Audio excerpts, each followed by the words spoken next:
What is up, everybody? Welcome to another episode of Limited Resources. This episode number 607. My name is Marshall. I'm one of your Limited Resources, and joining me on the line all the way from Denver, Colorado. Is it tank top weather? Oh, yeah, it's tank top weather. It's Luis Scott-Vargas. Luis, how are you, bud? What's going on? Oh, I'm great. What's the haps? Just kind of getting ready. I'm looking forward to doing coverage. We're going to be in the booth together next weekend and for the Challenger Gauntlet. And it's been a long time since I've done coverage for like a premier level event, and even longer since I think we've managed to do coverage together. So I'm pretty happy, especially since they made my, they agreed to my rate request, which was $25 more than you per day. I was going to say you deserve it, but whatever. No, I'm looking forward to it too, man. I really miss being with you in the booth. I've got some really great booth partners that I work with, so I can't complain. But come on, you're the guy I want to be in the booth with, and they finally let us free once again. So that'll be really fun. And we'll see how that Challenger Gauntlet plays out. Also, it'll be nice to kind of get used to what how these gauntlets play out before we do the Rivals and the MPL Gauntlet, which, by the way, you're playing in one of those. So you won't be doing coverage for the MPL one, I can tell you that. At any rate, we've got more Adventures in the Forgotten Realms to talk about on the show this week. We did our format breakdown. What did we call it, Luis? Format. Yeah, I think that's what we called it. Breakdown, yeah. And we're going to be breaking it down even further. Of course, we've been playing and have more information. Additionally, as is always the case with Booster Draft, the format has changed. You can start to see some shifts happening and some archetypes being solidified as kind of the go-tos for the format. We're going to be talking about that, doing a few crack-a-packs. We're going to be ranking the commons in the set, and we'll get an idea of how we each approach this set based on that. Before we do, got to mention our sponsor, channelfireball.com. Make sure you head over to CFB for anything you need magic related. If you'd like to pick up some Adventures in the Forgotten Realms, you can head over to Channel Fireball and do so. Of course, while you're there, check out CFB Pro. If you're the type of player who listens to this podcast, you're interested in improving, right? You're interested in trying to kind of treat magic almost like a project to see how good you can get at it. And, if you want to reach that upper peaks, you need information, advice from some of the best players. And one place you can get that is CFB Pro. It's their content side where you have to pay for it. It's very affordable, though. You can look at the payment options when you go there, but you get what you pay for. It is really in-depth stuff that you can't get anywhere else about numerous formats. So whichever way you like to enjoy the game, you're going to find content at CFB Pro, and we highly recommend checking that out if you're interested in that type of thing. If you do end up getting anything over at CFB, whether it's cards or CFB Pro or anything like that, if you use the affiliate code LR, just those two letters at checkout, it helps out the show, and we appreciate it. So thank you for that. Also, the Patreon, patreon.com/limited resources. You can go there for extra stuff as well. But the main thing is to support the show, right? That's what it exists for. If you like this show, if this show brightens your day or has helped you get better at magic and you want to give back to it, patreon.com/limited resources. You get a thank you card and a sticker in the mail, no matter what level you sign up at. That was a thing that I wanted to put in place at the beginning. And that happens. So you get that no matter what. And then you get some cool benefits as you kind of work your way up the chain there as well. So patreon.com/limited resources. And as I always say, one of the cool things you get, again, at any level, the lowest one included, is you get access to the Patreon feed where you can ask us questions for our Q&A shows or for our Patreon question of the week, which we're going to do now, or when we have guests on, that kind of stuff. And this one comes from Unti, who says, "Hey, Marshall and Luis, concerning the grind to Mythic on Arena, for those whose most limited resource is not time, it's inevitable to get to Mythic sooner or later, like Marshall has previously said. But if you can only spend so many hours a month playing on the ladder, it can seem tough getting to Mythic. So I'd like to know, one, how many drafts on average does it take you each, considering wherever you happen to start on the ladder, to get to Mythic? And two, do you make it directly into the top 1,200 once you get there, or do you spend some time grinding in the percentiles before making it to the top?" And then Auntie also adds, I've always wondered what the biggest factor in skipping the lower Mythic percentiles is, and if it's better to reach Mythic during the last days. Perhaps you have some insight on this. That's a little bit of a black box, right, Luisa? They don't tell us, like how it places you or what are the factors, or like if it matters if you get there early or late. Yeah, I don't know how it works. I don't know how many drafts it takes me, but if folks have watched me stream most formats, I tend to have a pretty good win rate, right? Like where most of my drafts I'm at like 5 to 7 wins, with obviously some drafts that are worse than that, but I feel like the advancement goes fairly quickly. And as a result, when I do get to Mythic, I've always started in the numbers, not in the percentiles. Like I've always been like, started at Mythic 250 or Mythic, 350 or something in that range. Something like usually between 200 and 400, I think, is where I land, which indicates to me that it has to do with my win rate. And, like the rate at which I'm winning always drops me to Mythic around the same place. So that's what I can tell you. As for how it works, I guess I have less visibility into that. Yeah, I'm similar. I actually prefer to play best of 3 kind of just as a tiebreaker. I play plenty of best of 1 as well, so it's not like I will only do one or the other. And usually what will happen is I'll pick up one or the other. Like, for example, last season, when it was still Strixhaven a bunch, I was playing only best of 3. I just really enjoyed the best of 3, and I felt like I really had a groove with it with that teamer deck and stuff. So I was just kind of doing my thing there, and I didn't even play best of 1. I was like, I didn't have any interest in it. But this time with AFR, when it came out, I thought, well, I'll do a bunch of best of 1s because you can kind of cruise through the drafts that way and get a good feel for the formats. But then it's like, you get up. I started at whatever the bottom. I mean, maybe not bronze, but I was way down because I didn't get Mythic the season prior. So I was way low on the list. And then you know how it is. You get to Platinum and you're like, well, okay, let's do this. Right. I just got Mythic a few days ago, earlier this week on the stream. And yeah, it dropped me at the mid 500s, like 550 or so. And that's the lowest that I've been dropped. Mine is normally what Louise said, like somewhere in the 300 range, 200, something like that. And of course, it's very volatile. I lost my next match and I was like 900, and then I won one and I was like 600. I mean, it just throws you all around at the beginning. And yeah, they don't tell us. We don't know exactly how the thing works. But I mean, it's safe to assume some things. For example, if you get there really early in the season, there's probably just fewer mythics around, so it's going to drop you in higher on average than it would later. That's just something that you should, that just makes sense, with how it would work. So there you go. I like trying to get to mythic because it's just kind of a fun little achievement to hit, but I don't know. I don't track how many drafts it takes me, and I don't really consider it like some major accomplishment. It's more of a time function than anything, if I'm just willing to do it. So that's kind of how I approach it. But I will say for sure, if you want to keep getting mythic, then make sure that you keep getting mythic, because if you fall off, it does add a lot of extra time to grind through. Luis, do they sometimes give you an extra level bump? You know how it like fills out that little thing where you get like a bar and a bar? I feel like sometimes I get 2 of them.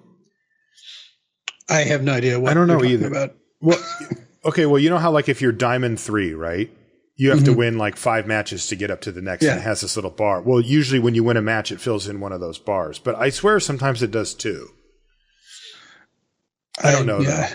You have no idea. Okay. Well, somebody will have to explain that to me. I honestly, I don't know that I've ever completed a quest except by accident. I just don't pay attention. No, I'm not to talking stuff. about quests. I'm talking about you've gotten mythic before, right?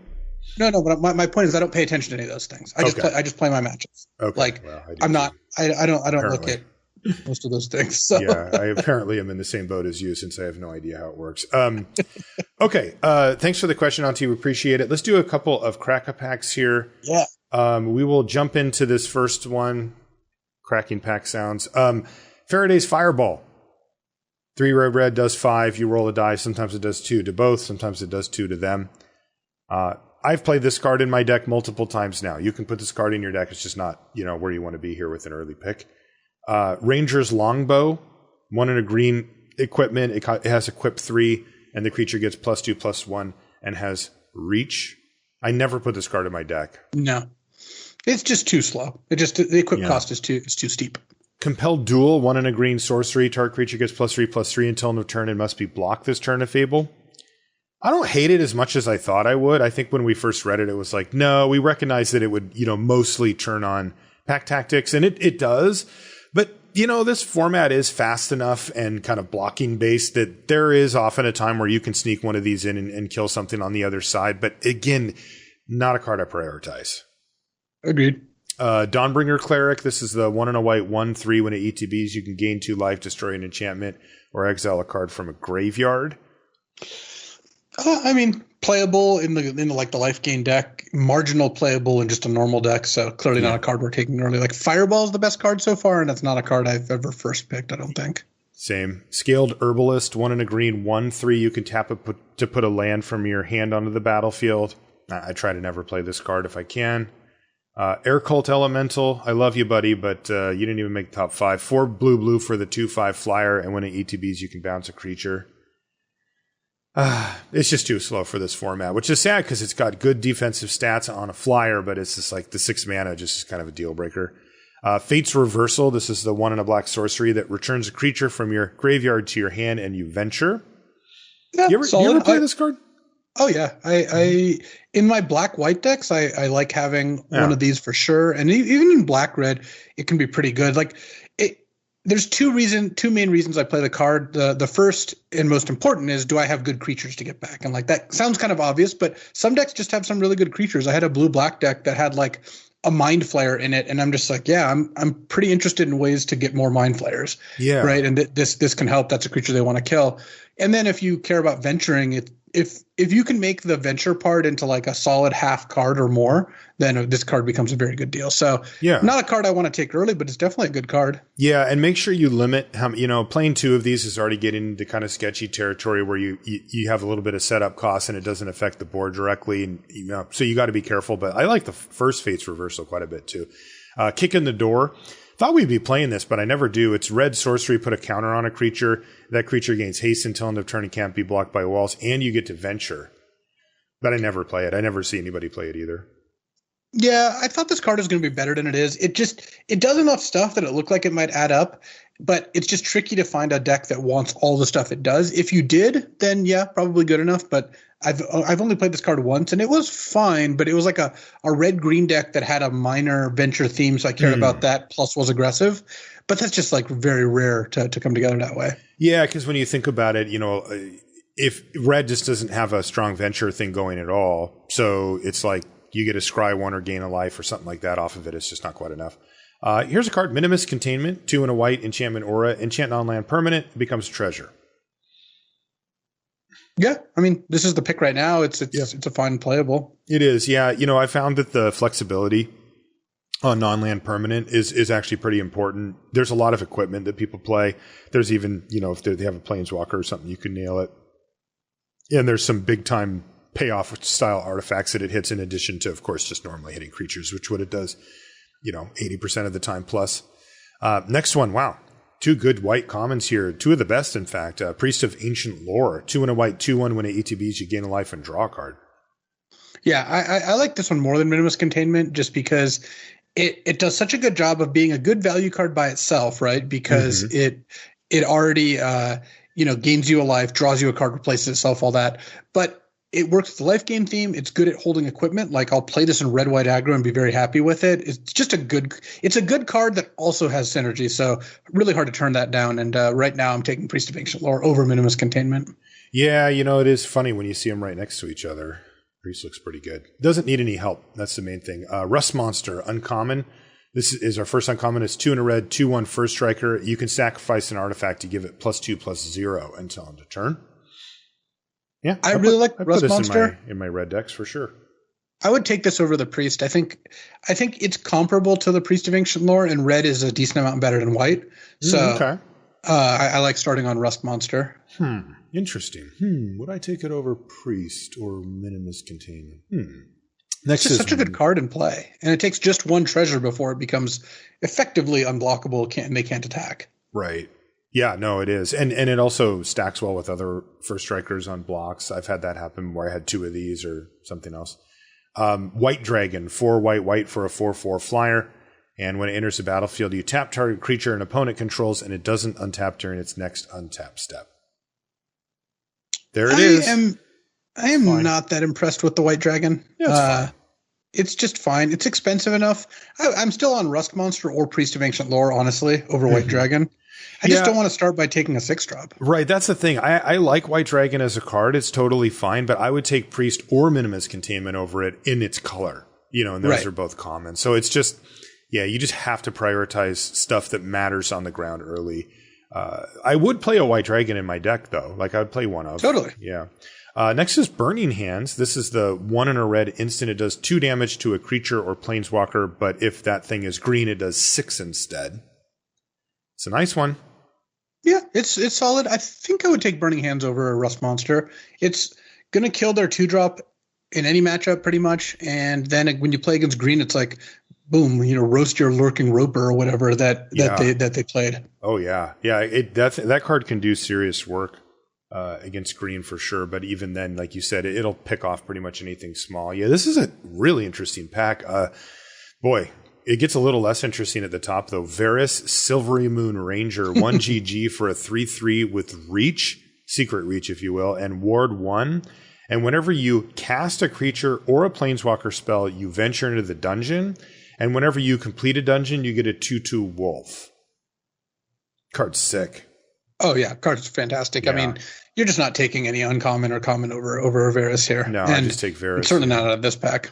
No. Interesting pack, though. The Priest of Ancient Lore, the Containment, the Dragon, all in white, and then the Rust Monster, the Burning Hands, and to a much lesser extent, the Faraday's Fireball. That, kind of grouped into the red and white camps, but put a lot of the cards, in fact, that we're going to be talking about later up against each other, particularly the Priest of Ancient Lore and the Minimus Containment. Okay, so we both take Varus, though. That's kind of a no-brainer. All right, let's get into our set. We're going to do another Crack-A-Pack because I feel like early in the format these are pretty important. First card out of our next Crack-A-Pack is Improvised Weaponry. That's the 2 in a red sorcery. It does 2 damage to any target, and you make a treasure. This card is solid. I like the card. I mean, I certainly would tend to take it fairly highly and always play it, but as we're going to see later, I think we disagree exactly where it lands. Yeah, it's funny because the next card is part of the reason why I like Improvised Weaponry so much. It's Owlbear. 3 green for a 4/4 trampler. When it ETBs, you draw a card. I just like Weaponry, your 2-drop, slam an Owlbear the next turn or whatever. Like that's a tough thing to keep up with. I love Owlbear. I think it's the best green common, and I would take it over Weaponry. Yeah, I would too. Owlbear is quite strong. Air Cult Elemental again, so we already talked about that. Manticore, 3 in a black for a 2/1 flash flyer, and when it ETBs, you destroy target creature an opponent controls that was dealt damage this turn. Very replaceable card. I've never found it to be great. Yeah, Faraday's Fireballs here. There's the inferior 5-drop common in green. It's Elterguard Ranger. Still a good card, though. It's the 4 in a green 4/1 reach that makes it 2/2, but Owlbear pretty cleanly outpaces it. Owlbear still. Shambling Gas. I've been playing this more. This is the black 1/1, and when it dies, you can make a treasure or give a creature -1/-1. You just need to have stuff on the board early to interact, and Shambling Gas actually does a pretty good job of holding back a lot of stuff. Yeah, I think Shambling Gas is pretty good. The fact that it just trades for basically every 2-drop outside of like a Horde Robber or what have you, and has relevance at basically every point in the game. You don't get much more out of a 1-drop than that. No. The key with it is that you have to view it as a defensive creature primarily. Because, you attack with it and they're like no blocks and they take 1. It's not really going to get you a lot of headway. But if you're looking to kind of try to stabilize the ground and not lose to like any number of the more aggressive slanted decks in the format, then Gas can definitely be your guy. But I'm still on Owlbear here by quite a bit. Same. +2 mace, 1 in a white. Creature gets +2/+2 equipment, and it has equip 3. I remember you said you were a little further down on this card, and I'm with you on that one. Just a little too slow for the format to be considered like really good. Yeah, I agree. It's a card I'll play, especially if I have like a Brunor and I just need another equipment, but not a card I'm excited about adding to my deck. Hobgoblin Captain is next. This is the 1 in a red 3/1, and it has pack tactics. It gets first strike. Love the Hobgoblin Captain. I think I would take it over Owlbear. I know you're going to take the Owlbear over Hobgoblin Captain, but I think I would take Hobgoblin Captain over Owlbear. I find all the most disgusting starts, begin with Hobgoblin Captain, and even when you don't have a broken start, still just 2-mana 3/1 is very good.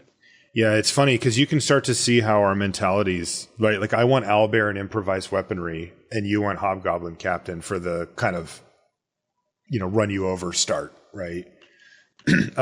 Shocking Grasp is next. It's 1 and a blue for an instant. Target creature gets -2/-0 until end of turn you draw a card.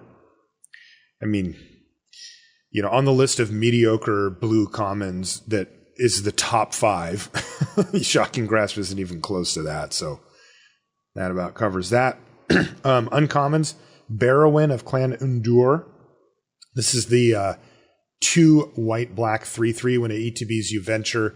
And whenever it attacks, if you've completed a dungeon, you get a 3-drop creature from your graveyard and put it back on the battlefield. It's pretty good. Yeah, it's mainly just when it ETBs adventures. You see that trigger happen almost never.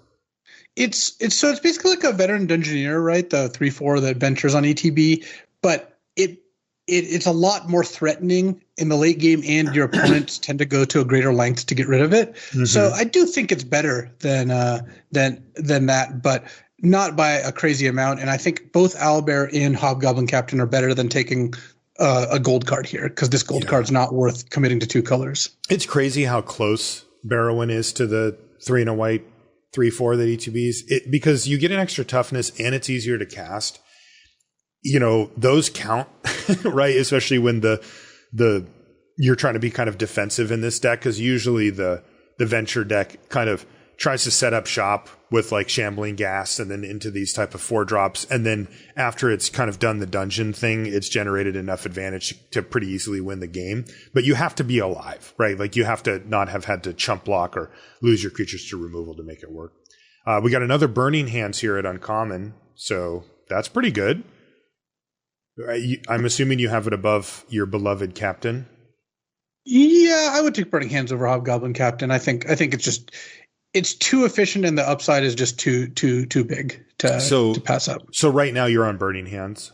I'm on Burning Hands. I think Burning Hands, Owlbear, and Captain are all pretty close. I think Barrowin is worse than all of these. I agree. I just can't get behind taking a gold card that is not that much better than a monocolor card. Yeah, exactly. Yeah, I'd still be on Owlbear here, and then Burning Hands, then Weaponry, then Captain. That's my list. Temple of the Dragon Queens are next uncommon. This is a land that has a whole lot of extra text on it, but basically you choose a color, it ETB's tapped, and it taps for that color. Yeah, it's Evolving Wilds, but with enough text to scare people off. Yeah, they kind of buried the lead. All the good stuff's at the bottom. I put these cards in my deck pretty routinely, but I don't think I prioritize them highly enough. I think it is actually meaningfully better than Evolving Wilds. I mean, it's close. It's not like it matters how much better or worse it is. I think it's a little better because it'll come into play untapped sometimes, which is the biggest thing. And then second, if you're splashing, you can sometimes get away with not wanting to play a Plains in your like red-black deck because you're splashing a white card because the temple doesn't require you to have a Plains to make that work. Yeah, that's interesting. Our last card, a rare again, is actually another land. It's Cave of the Frost Dragon. So this is the creature land at rare for white. And it says if you control 2 or more other lands, then it enters the battlefield tapped. It taps for white, and you can pay 4 and a white to have it become a 3/4 white dragon creature with flying until end of turn that is still a land. These are very powerful. Yeah, quite strong. I wouldn't take it though. No. I think the best way to look at them is like they're a lot better than like mid-tier playables because they get you an extra spell into your deck. Is something we've touched on many times. Is like you effectively still play 17 land and now end up getting to play 24 spells, but still 17 land. But I still wouldn't take it over just like a very good spell. And that's where we're at. Like the bar is probably like I would take it over Improvised Weaponry. I think that's the bar for me. Okay. So are you on Burning Hands then? I'm still on Burning Hands here. Yeah. For me, it's really close between Owlbear and Burning Hands. These are the two exact type of cards I want in the format. I want cheap interactive cards, or I want board affecting value cards in the mid to late game. And owlbear can pretty routinely come down on turn 4 or turn 5, depending on your treasure situation. So for me, it's really close. I'd probably just take owlbear. I love that card. I feel like I can build winning decks around it, but I wouldn't be surprised if Burning Hands was correct out of the pack. Okay, let's take a look at our top commons. I think it's really interesting because we can get a sense for how you and I are approaching the format based on the Kraken packs, and we'll get a sense for it here as well. And I think it's actually logical. So we actually approach the format slightly differently, but it revolves around the same fact, right? That the format can be and often is fast. So you either need to recognize that with your picks and draft against that accordingly, or you need to go with that, right? And you want to be either, like this is where the ghoul or whatever it's called, the stupid Shambling Gas, right? Right. Shambling Gas is like the perfect card to describe the situation that we have in the format, where generally speaking, a relatively low impact card like that isn't something that I would value in limited very highly. Maybe played every once in a while, but here I play them. Those always make it into my deck because I am trying to go slightly against the grain here. Often I just go with the grain and try to smash people. But when I don't, I'm trying to set up shop where I can have cheap defensive cards and then overvalue my opponent in the mid to late game. But there's nothing wrong with just being the person who says, I'm just going to try to run everybody over as well. And so, like, for my top 5 white commons, for example, my number 1 is you hear something on watch. Yeah, that's a pretty strong signal that you're interested in paying 2 to deal 5 to an attacker. Yeah, and to me, the reason that I have this card so high isn't because it's such a great Magic card, but it's because it fits the format really well. It's very, very relevant for not dying early. It kills basically everything in the format that you care about, and it's cheap at doing so. And the reason why I like it so much more, right? Normally we punish cards like this, right? Well, your opponent has to be attacking you. And then this actually does have that upside of pumping up your team, which is surprisingly relevant often as well if you are attacking. But, for its primary use of killing an attacking creature, that happens all the time. Like there's never extremely rarely games where I'm not being just assaulted, nonstop. And it's just like when I'm in the other side of that and my opponent has 2 mana with a white available, I just always think that they have you hear something on watch, and it's always relevant. So what do you think? Yeah, well, let's just go through your list and we can kind of talk about the differences. This did not make my top 5 comments. Okay. So I have you hear something on watch, and then Minimus Containment / Priest of Ancient Lore. I think I would bump Priest to 2 based on the fact that we literally just opened both and I would have taken Priest. So I don't know that makes it. The rubber hits the road. Is that the defining, like if they're both in the same pack, I guess? Yeah. So I would say my list would be Priest of Ancient Lore, then Minimus Containment, then Celestial Unicorn, which is like, I'm not even excited about that card, but I just was like, that card sometimes is relevant. And then same thing with Planar Ally, the 3 white 3/3 flyer that attacks. I'm just like, I felt like those last 2 things were, I was just like, what cards are relevant when they get played?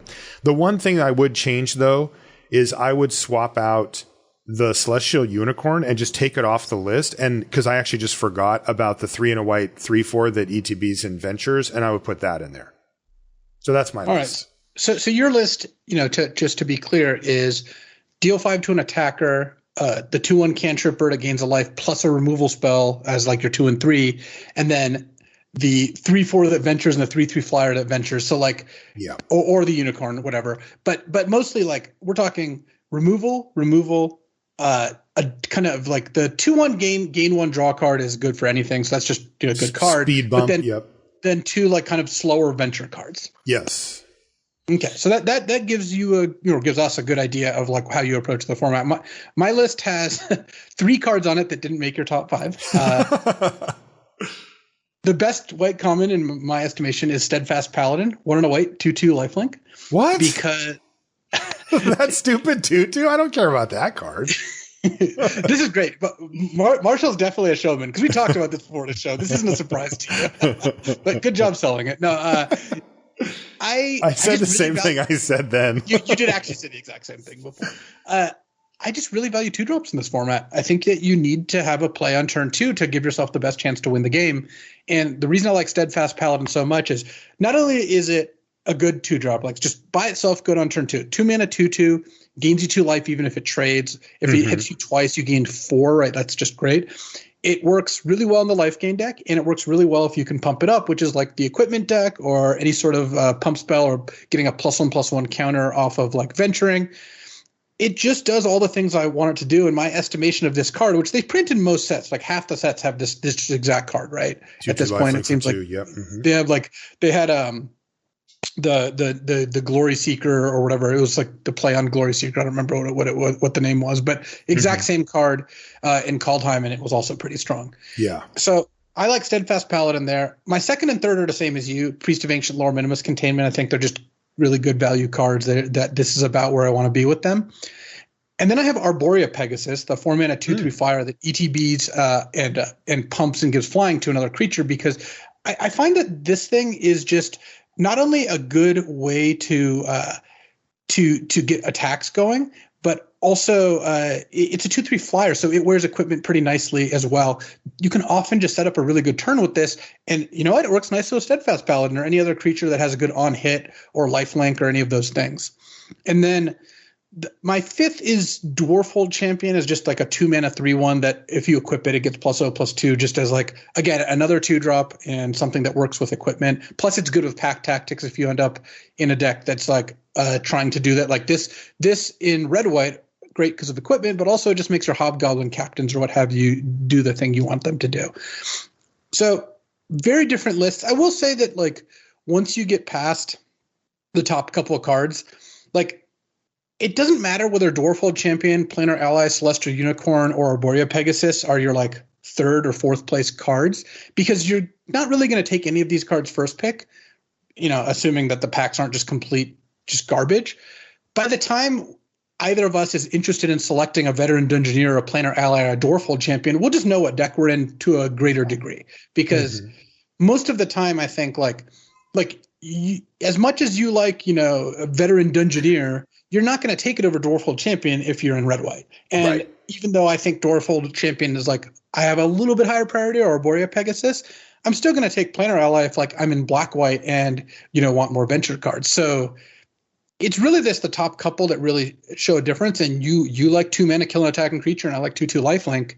And that's a pretty big difference. Yeah, it's interesting. I think that part of what we're seeing here too, of course, is our preference for the format. And what I've found is that everybody seems to be on the aggro train right now, where it's like people are all trying to draft, like Bruenor, they're just like, I'm all in, you know, they're drafting all the equipment and the cheap equipment and the cheap creatures for it and stuff like that. And I think this is my attempt to zag, right? To be like, well, are there ways that I can combat these strategies rather than fight people to try to, you know, elbow my way into them and be fighting people for freaking Dwarfhold Champions, right? It's like, you know, I found myself in positions with aggro decks where I'm just like, I really need a Dwarfhold Champion or a Steadfast, you know, just some 2-drop, and I can't find the dang things. And I'm like, why am I doing this? Like, why am I fighting the whole table for these like random 2-drop commons? Like, so I started to try to look into what are ways that I can position myself one step slower, right? That's kind of always where you want to be against these really aggressive decks. And so this is, I think, a reflection of what I've found that has actually worked.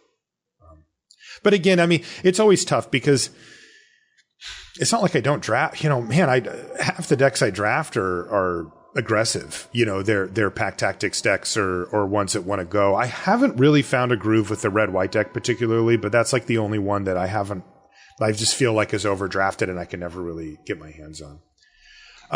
Let's see if this continues with the other colors. We'll go to blue, where I have Charm Sleep #1, I guess. Blue is really tough to do. You just got to bite the bullet. You just got to realize Charm Sleep's not that good. Like, you feel obliged to put it there. I know it is. That's the problem with blue. Well, yeah, that is the problem with blue, but like, even though in almost every set the Charm Sleep slot is better than the Ginny Windseer slot, like Ginny Windseer is a better card. Just you're allowed to say that. Okay, Ginny Windseer number 1. Charm Sleep is somewhere on this list. I have Contact Other Plane. You come to a river, which again is just like a desperation. I need something that affects the board. And then one card I actually kind of liked is Clever Conjurer. Like the 3 toughness actually matters, and the ramp actually can get you a little bit ahead of the aggressive deck. So I actually like Conjurer. It's a 3-mana 2/3. Yeah, that's the only card I actually like. I guess Windseer is okay too. You're right. All right. Well, I'll admit, actually, I have Clever Conjurer second. So my list is I have Ginny Windseer first because I think it's just good rate. And this is where you feel the corsetness of this format, where a 4-mana 3/3 flyer with like a minor upside, because Scry 1 or 2 is like I would say a minor upside, is good. Like a 3/3 flyer is good. I like it. So I have Ginny Windseer number 1, Clever Conjurer number 2. Yeah, this card is awesome. I actually think Clever Conjurer is quite good because it adds to the board and accelerates out a bigger play. And then when it's done, it's a mana dork that is also a 2/3. Plus, every now and then they tap down one of your things, and you can use this to untap it, or you have like something with a tap ability that you want to use twice, or what have you. I have Scion of Stygia number 3, and I'm kind of surprised you left this off the list because when it comes to you come to a river, it affects the board way worse than the Scion. The Scion, really, even if you're in a control deck, this keeps them off your back. Yeah, it can. I mean, I like the blowout potential with cards that have pickup counters or that somebody's paid way too much mana to get an equipment on. And this has some of that. I mean, it has that effect somewhat, but I mean, it really does buy you a lot more time to bounce the card rather than this. But I agree. I mean, look, I'm looking at your list right now, and I kind of want to just trade lists or just adopt your list. Like, I just like yours better. Yeah, and then I have Contact Other Plane as 4th. It's a good card. You do want this card. And then Charm Sleep number 5, because, again, all the reasons I said Charm Sleep was medium last time, which is, like, it costs double blue. You know, there's ways to blow up auras. Like, those things all still stand, and yes, I think it is one of the top 5 blue commons, but I found myself taking all these other cards over it. And blue's weak. These cards aren't great, but this is the order in which I tend to take them. Yeah, I can't lie. When it came to the blue, my heart just wasn't in it. Like, I'm just like, I don't know. I never take these stupid cards. Like, I know I like Clever Conjurer, so I put it on the list, but I felt weird doing that. And then you put it second, and I'm like, yeah, I want to do that. Like, that sounds a lot better. So let the record show that I am now on Luis's list. His is better than all right. mine. Fair enough. Black. So I like Grim Bounty at number 1, just the classic removal spell, but the upside's definitely real with getting the treasure. Precipitous Drop, removal spell. Fangblade, Yawn Teeth, Fangblade. I'm pretty high on that card. As you can see, I have it 3rd here. I find that it really impacts the board. It's just like it trades for anything. And when people attack with it, it's awkward. Like, you're just like, I don't want to get hit by this thing multiple times. It isn't just 2 damage. They get to venture. It actually matters. And so people tend to trade off for it pretty aggressively or use removal on it. And I'm like, hey, I'm not going to get much more out of a common. Then I have Shambling Gas for the reasons we talked about before. And then I kind of just hit the wall, and I'm just like, I don't know. Eyes of the Beholder, kill a creature, I guess. I don't know. I'm sure there's something better, but that was the really the 4 that I came up with. And then, I don't know, pick a card for 5 and tell me what I should have. But yeah, I'm glad you put that caveat, because I think Eyes of the Beholder, I could probably think of, like, I don't know how many black commons there are, but X minus 2 cards better. If there's 15 black commons, 13 are better than it. Like, I play it sometimes, dude. That's maybe it's because I'm in green or something, but I actually like, you can play one of those. That's more. I think that says more of just about how they make cards these days, where all the cards are playable. Like, okay. If you had to play any black common, it wouldn't be that bad to play. Like, before I get into my list, let's see. There's 10, 14, 18, 19 black commons, and I count like, there's like 4 that are worse than the Eyes of the Beholder, I think, just based on, like, how often you'll play them. Yeah, but, we'll talk about. Why don't you do your list? There is one card that I would put on the list ahead of it, but not every time, so it's a little tricky. I guess I will say, though, that, like, if there's 19 commons number like 11 through 19 are all in the same band, or 11 through 18. Devour Intellect is just unplayable, but, like, 11 through 18, it's all like, what does your deck need? In any case, Grim Bounty for my list, number 1, you can't I think you can't. It would be crazy to do anything other than that. I have Sepulchre Ghoul, the 2/1 that you can sack a creature to get +2/+2 is number 2. And so that's the card I was talking about just now. Yeah. Yeah, no, totally. It does not just reflect how much I like black red, though obviously that is part of it. It also reflects how much I think you just want a play on turn 2. Mm-hmm. And, it may seem like I'm really hammering this point home, but that's just because I found that's how this format tends to work out for me. Like when I've got to play on 2 and they don't, I feel like I'm advantaged, vice versa. And to the degree that I'm willing to put 2 mana 2/1 with I would say a reasonable ability high up on the list, even outside black red. In black red, of course, it's just a very high pick. Yeah. So that's kind of where I was going with it too, is that in black red, I actually really, you want as many of those as you can get, basically. Yeah. And this is a little bit like Burning Hands. It's kind of the reverse. Burning Hands is a decent card, but when they're playing green, it's great. The Ghoul is a decent card, and you're playing black red, it's great. So you have a little bit more control over it than your opponent. But either way, I think the Ghoul is a critical piece of the puzzle. I have Precipitous Drop on 3. I've cooled on the card a little just because outside of the Venture decks, I don't think it really is anything that special. 3 mana to give -2/-2 permanently, but still -2/-2 is like, I'm going to spend 3 mana to kill your 2-drop. Not really where I want to be. I want to be on the 2-drop side of that. Mm-hmm. And then my next couple are all like kind of the same. Horde Robber, Yuan-Ti Fangblade, and Shambling Gas are all like, again, we're now in the territory of it's pick 5. Which of these cards is better for my deck? Right. Like you're not first picking these unless the pack's abysmal. So you can just look at a later pick and think like, oh, okay, yeah, this is where I want to be. Where are you at on Horde Robber? That was one that I had as a potential for my 5th slot. But boy, I go up and down on it because whenever you get hit by it, it really sucks. Like you're like, wow, this is bad. But then there's so many times when a 1/3 just feels like it doesn't quite match up to the board. It's at its best in black red, as are basically every black card, because black red's the best deck and has the most synergies. But even outside of black red, like in blue black, which isn't a great deck, but you just need a 2-drop, and if you can make it unblockable, sometimes it gets you a little bit of extra value. Even in green black, like it can ramp you to your beloved owlbear faster if you get one hidden. Plus, it blocks a Hobgoblin Captain, at least until they get pack tactics. It blocks a Steadfast Paladin. It keeps Priest of Ancient Lore back. It does the things I want it to do. And then sometimes you have like, a little like marginal combat trick or something, and they're always blocking the Horde Robber. You can't give your opponent value. So I think it works out nicely. Like you have like Rave Enfeeblement, right? And you attack and they block with their high value 2/2 or what have you. Yeah, that happens because they do always block. Okay. Let's move to red.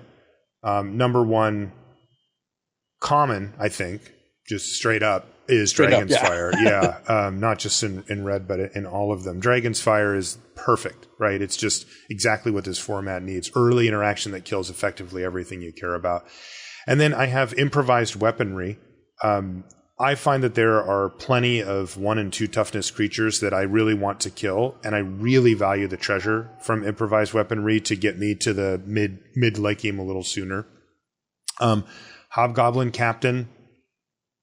3-power 2-drops are kind of where it's at. It's funny when we were talking about the white, and you were talking about Steadfast Paladin and Dwarfhold Champion. I actually picked Dwarfhold Champion above it, which probably sounds crazy to you, but like I just really like, if I'm going to be aggressive, I want the 3rd power more than the lifelink. Well, after seeing the order in which you prioritize cards, I'm just having a hard time seeing you picking Dwarfhold Champion at all. How often do you end up with that card in your deck? Again, this is reflective of how I'm trying to approach the format, but I would say, a good 1/3 of the time, I'm just on that train with everybody else, just drafting, how much damage can I get through, basically. Then I get a little lost here after 3. I have Plundering Barbarian. Doesn't really feel right. I like the card. It's the one that blows up an artifact or makes you a treasure. But I don't know. That just doesn't really feel right. I just couldn't really find a spot for that. And then sort of in the same way that I put the stupid Eyes of the Beholder, I put Faraday's Fireball here, where it's like, I don't know. I end up playing this card sometimes because it kills things. And then I have I guess an honorable mention, or it needs to be mentioned for Price of Loyalty, which I don't pick straight up alongside these cards. but I would draft it over all of them except for Dragon's Fire if I was in the deck that wanted it, the red-black deck that had a sacrifice outlet or two. Then all of a sudden Price of Loyalty becomes like a premium common. So I don't really know where to put it on a list like this because I don't usually start out there. I don't know. What do you think? What was your list like? So, I mean, certainly Dragon's Fire number 1. Unsurprisingly, Hobgoblin Captain Your number boy. 2. Oh yeah, oh Captain, my Captain here, and I think the Price of Loyalty is a confusing one again because like, yeah, it's clearly better than everything but Dragon's Fire when you're black red, or at least very close to Hobgoblin Captain, depending on your enablers. I'm not going to sit here and tell you that after like first picking Dragon's Fire, I'm taking slamming Price of Loyalty pick 2 over like a great card, but I take it fairly aggressively. Okay. If I see a 4th pick Price of Loyalty and I have like, let's say 2 red cards and 1 like mediocre card of another color that's not black, I will often take Price of Loyalty. If I have a black card, of course I'm taking it. And if I have 3 red cards, I'm very likely to take it. Like I just think it's worth speccing on because if you snap them up early, you can maybe push people out of those colors. Though, as we've seen in kind of the last week and a half or so, red-black has been – the secret's out. It wasn't even that big of a secret to begin with, and you just can't get red-black decks very often, or not as often as you could before. It's very. It feels like it's borderline overdrafted now. Yeah, I mean, draft self-correcting to the degree that like if people go too hard and then lose, that you'll end up in a spot where they stop drafting it.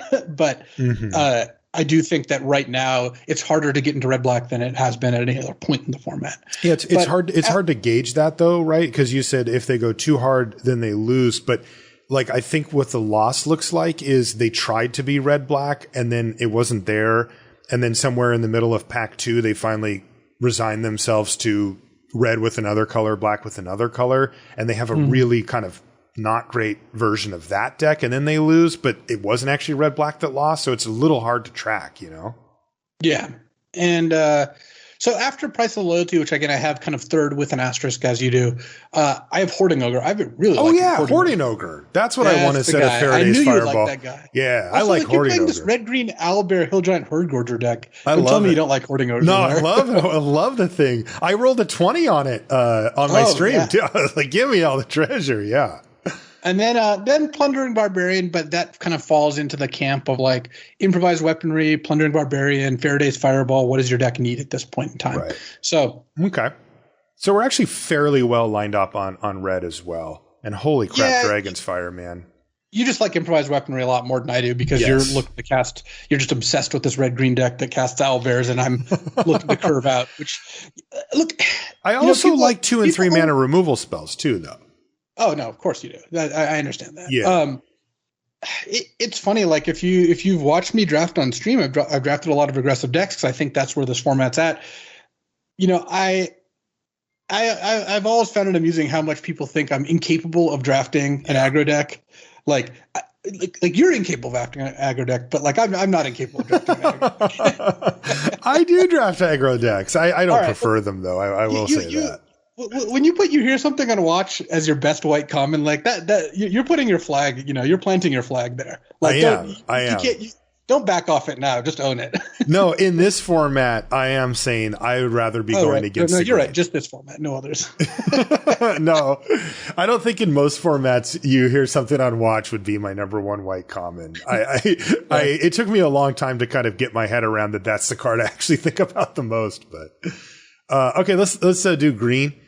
I have Owlbear number 1 by a lot. Spoils of the Hunt, that's a 2 and a green fight spell, and it can pump up your creature if you spend treasure, but that isn't even really part of the equation. It's just a fight spell because you got enough green stuff. And then speaking of Underdark Basilisk, which was my kind of most improved player from the set review to here, really important piece of the puzzle to get you to that late game, and it works well with Spoils of the Hunt as well. And then Null Hunter makes the pack here. Makes the list here. That's the 1 and a G2/2, and if you have pack tactics, it gets a +1/+1 counter. There's a very strong red-green pack tactics deck, and Null Hunter goes in it really well. And also is just a 2-drop that matters. So you can put it into any green deck. So I put it on here. And then our boy, Gorgeous George, filling out number 5, Hill Giant Herd Gorger, for sheer size plus the ability to help stabilize the board after you've fallen behind. It's kind of right where you want to be. What do you got? Yeah, I'm proud of you, Marshall. I got to give you credit. You resisted putting Hill Giant Herd Gorger above Knoll Hunter, and I got to give you props for that. I did. I really did. I know how difficult that was for you, but you know what? You did everyone listening to the podcast a solid because I actually fully agree with this list. This is exactly the list. We did it. We got 1 5 for 5. I like it, but it is interesting. Yeah, and we're gonna have to see where the format ends up settling because again, my feeling is that aggro's a little there's a lot of competition for it right now, and you're actually benefited by trying to veer away from it. But the problem is that you can't go hard. There's no control deck in the format. Like, I don't like any of the ideas of like, this is a pure control deck. They're all mid-range decks that give you an advantage over what you would have played if you played the aggro version. And they're just a step slower. Speaking of that, let's talk about some big picture stuff here, Luis. The key to both of the things that you and I have talked about over these top 5s for the commons is focusing on early plays, right? Whether you're being aggressive or you're trying to do what I'm trying to do, which is stifle the aggressive attacks, you have to have early plays. We talk about defensive speed. Well, there's also just curving out offensive speed, right? 2-drop, 3-drop, 4-drop, combat trick, removal spell, cabs, decks, whatever. Those smash, and they do a very good job in this set as well. But the thing that's common to both is you have to be aware of your curve, and you have to do things that affect the board early. If you don't, you're setting yourself up for failure. I totally agree. Even if you're, what you like to do is cast owlbears and Hill Giant Herd Gorgers and black-white venture stuff. If you're not casting a card on turn 2 reliably, whether it's a Shambling Gas or an attacker, you're going to fall behind and you're not going to get a chance to leverage all your nice late game cards. It's part of why the Herd Gorger specifically is good because it kind of gets you that turn you lost back by gaining 3. But still, you need to have plays. This is faster than Strixhaven, but still reminiscent in the sense that, like, if you aren't doing something, you're going to end up in a spot where you don't get to do anything because you are just not going to have enough life points or board presence to end up, getting to utilize all the cards you're trying to utilize. So, yeah, you probably seen it in, it's reflected in how many 2-drops I have high on my lists. Even if you're playing like a more controlling deck, you want Shambling Gas, you want Clever Conjurer to like ramp you to 5 so you can actually cast your good cards on the way in. And definitely something that you have to keep in mind at all points when you're drafting. Yeah, we have a couple of level up episodes around what we call the cabs deck, right? The cards that affect the board state. And that's where you challenge yourself. This is kind of like a palate cleanser for people that feel that they've lost touch with how to draft well, and they feel like they just keep putting out decks that aren't working or aren't coming together and they don't really understand. It's a stipulation type thing that you can do to kind of reset your brain on the fundamentals of limited, which is to sit down and challenge yourself to only draft a deck made of creatures, removal spells, and then maybe combat tricks. Basically, the things that you play affect the board directly the turn that you play them, and try to cut out everything else and see how the deck performs for you. And generally speaking, those work really well on average. Now, as we've talked about in those episodes, the perfect deck is not that far down the cabs route. You do want to have a few things that do other stuff. There's powerful effects that you can get access to that can help your win percentage a little bit. But by starting way over there and then sort of easing your way back in, you get your fundamentals down and then add.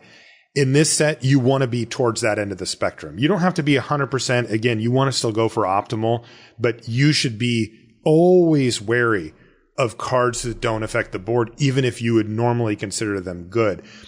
Perfect example is Contact Other Plane, right? That's a powerful card. There are formats that we've played where that would be the best blue common, right? Where it's getting you cards, it's sometimes getting you scry, and occasionally it even gets you scry 3, draw 3, which is just insane for 4-mana and instant speed.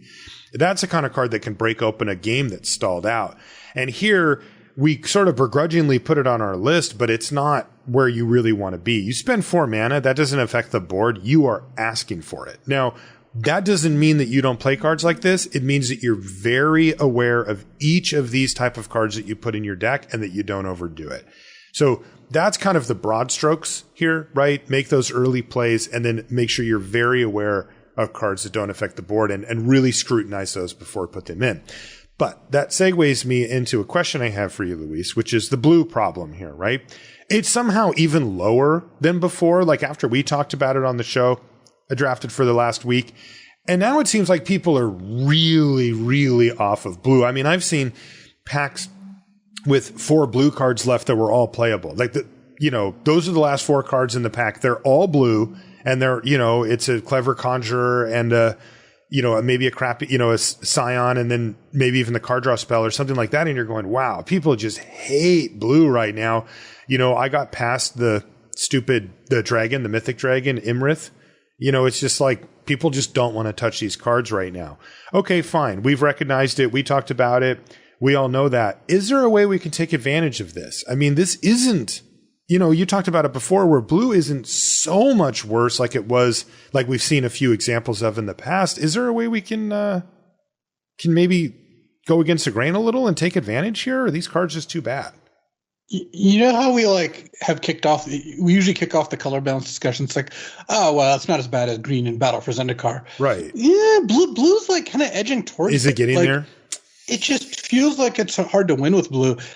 I'm not in the camp where I'll take Dragonfire over Imrith, right? The 5/5 Mythic Dragon or like a Mind Flayer. Like blue has these bombs. If you open one, I'll still take them. I'm not avoiding it, with no like the literal plague with no other no consideration for it. But I do think that you should probably not take a blue card early if you can help it. And is that exploitable? You would think so. Again, draft is self-correcting or whatever. But I still think you just don't win that much when you play blue. I feel like it's not worth taking the risk of ending up in a medium blue deck. And there's no guarantee that you're going to end up in a great blue deck. Because I think a great blue deck is on par with a good red deck. Right. And that's rough because how you get from good to great? It takes higher rarity cards. And there's just no guarantee that those will be opened or passed to you because if someone else, let's say if someone is they're white-green, but they don't have much life gain synergies and they only have 3 green cards going into pack 2 and they open a Mind Flayer, they're probably supposed to take Mind Flayer there. It's just such a good card. Right. You're not going to get paid off by getting 5th pick Mind Flayers. I don't see that happening still. Yes, right. You're going to get as many Charmed Sleeps as you want, but you know what? The more Charmed Sleeps my deck has, the more I tend to lose. I just don't, yes. I don't feel like that's going to be and that's kind of the problem. If let's say red was weak overall, but underdrafted and you got 4 Dragonfires, you would feel pretty good about it. Yeah. Card's awesome. Well, you can literally get 5 Charmed Sleeps and be like, wow, this deck sucks. It's just not how, these things tend to play out. And I have been looking at it to see if there's something to be done there, but I just don't see it being worth taking the blue gambit. It's not here's a really famous old example. In Odyssey Judgment Torment draft, white was famously the worst color, really, really bad. And Zvi Mashowitz, Hall of Famer now, wore a shirt to the Pro Tour basically declaring his intent to draft to force white, which I'm not going to debate on the legality of that from dubious, a rules perspective because that's just I don't care. But was that even smart? And I honestly don't remember how it turned out for him, but that's the sort of thing we're talking about where would it even be good if you sat down and knew that there was going to be between 0 and 1 other blue drafters on average? Because if there was going to be 1, I feel like blue's still not good. And if there's 0, yeah, maybe that'd be good. If I could lock in no one else is drafting blue, I think I would be willing to commit to blue, but you don't know that. And again, the cards that are just worth so much are not cards people are going to pass you. You're just not getting those payoffs at the rate at which you want them to be. So I don't see it right now as being an easily exploitable situation. I don't know. I don't know if other people have felt different or have some sort of strategy, but it just seems like the reward's not there. Yeah, I think the real issue here is that normally, even if one color suffers as much as far as quality level goes, it will find a friend, right? Like where I would look in this format would be blue-black. And that just has not worked. They're just the idea of I'm going to make a bunch of aggressive, or I don't know how you want to put it, but, creatures that can get in but don't do very much damage and they generate me some advantage for that. That has not played out well because you just end up losing the damage race because the advantage that you get doesn't outweigh just more literal, life total damage hitting. If your red-white opponent hits you for 3 with their 2-drop and you hit them for 1 with your 2-drop, but you get a slight bonus, you're going to lose. So that hasn't worked out because what this format needs is a blue-black control deck. It needs cheap interactive stuff that can say, you know what? You're going to do this all-in thing where you're playing 3/1s and equipment and all this stuff, and I'm actually going to have the cheap answers and then a good late game to take over. And that hasn't been the case. And if you go down the list, blue-green does not work. Blue-red has been a flop. The die rolling thing did not come together. They didn't quite give it enough support. I keep looking at the 1/3 for 1 in a red that pings and being like, that missed so hard, right? That needed to be something much better because you got the uncommons that make 1/1s and stuff, and those are okay, but it just didn't quite get there, so that's not enough. And what's the color I'm missing here? Blue-black, blue-green, blue-red. What's the other color? Blue-white. And blue-white actually is the closest. You can actually win games with it occasionally.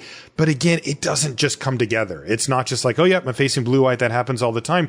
When you face red-black or red-white, that happens all the time. You see these pairs, you're used to them. You know what they do. And when it comes to the blue pairs, there's not one that's good. And I think that it needed to be blue-black to make it work. And since that hasn't come together, it's really left it out in the woods. It's kind of like the Pawn Stars guy. It's like, you want a good blue-black control deck? Best I can do is bad saboteurs. Yeah, I'm going to, it's all well and good if like this is, before we've had a chance to play the set, we look and like, oh, blue-black saboteurs. That's the archetype. Cool. And it's like, all right, well, here's the deal. You're going to play a bunch of understated creatures that you can spend time and cards to get through for minor effects while your opponent kills you with their better creatures that do better things. Exactly. It's like, deal. And much like Pawn Stars, people take that deal as well. So there's that. We talked about red-black being the best deck by a significant margin, but it is getting harder and harder to get. So what I've been doing is trying to look at archetypes that I haven't fully explored yet and trying to see if there's a version of them that matches up well with the format. And the one that I have actually found myself going back to more and more that I thought was going to be better, kind of went off it, and now I'm back on again, is Black-White Ventures. I have found that the combination of cheap interactive stuff from both black and white is enough there to not get ran over. And while venturing into the dungeon didn't end up being the kind of value explosion that we hoped it would be, where like, you get through a dungeon and you're like, we did it. Now all my creatures are amazing. That hasn't really been a thing. But incremental advantage from going through the dungeon does add up, particularly if you can repeat it, right? If you can set up shop, where you can be at a decent life total and maybe killed one of their things and then play the 3/4 that ventures you and then get anything that can repeat. Now, the bird is pretty bad. The 1/1 flyer. It is really slow and it's very punishing to effectively take 2 blockers out of the equation to venture. So that hasn't been great. But the uncommon mana rock that I can't remember the name of, that one's actually been okay. Yeah, that one I'm like, I want that card in my deck. I love Dungeon Map in your favorite deck, in the red-green deck. Yeah. It's really good at ramping to your expensive cards, but also just late game, you're just like, all right, I'm going to sit here, you're going to sit here, and I'm going to slowly make my way through these dungeons. Yeah, and I like it in this black-white deck as well. And again, this is what we see here is I'm trying to piece together a deck that wasn't really designed this way, right? Like, there were black-white payoffs, like the 2/3 that gets double strike that I don't even look at. Like, that's not what I'm trying to do, right? I'm not trying to turbo through dungeons. I'm not trying to take the Obolette route or whatever and just like wreck my whole, board or whatever just to get through. That hasn't been a thing. As we said before, and this is holding strong, 85% of the time I go through the Phandelver, the middle dungeon. if I have a strong, repeatable thing, I will go through the Mad Mage occasionally, and I almost never, unless the game's going to end in a turn or two, go through the hardcore dungeon. But I have found that I do think there's a deck here for the black-white version. The downside is in order for it to keep up with the power level of, say, a red-white deck. I'm not even going to put it on the level of black-red because I don't think that anything keeps up with that routinely. But let's say a solid red-white deck. I have found that I can't just rely on commons. I do need to find a rare or something at uncommon that is really appealing. Like, not just a removal spell or something, but I mean, I'm not talking about like power word kill. Card's amazing. But I'm talking about like a repeatable effect. Like, what's that paladin called? The 3/3 that has vigilance. Yeah, when it ETBs, you venture. When it attacks, you venture. Like those type of cards, those can put this deck over the top. But this keeps it out of that uppermost tier because you do kind of need something like that to get it on par with like a really good deck in another pair.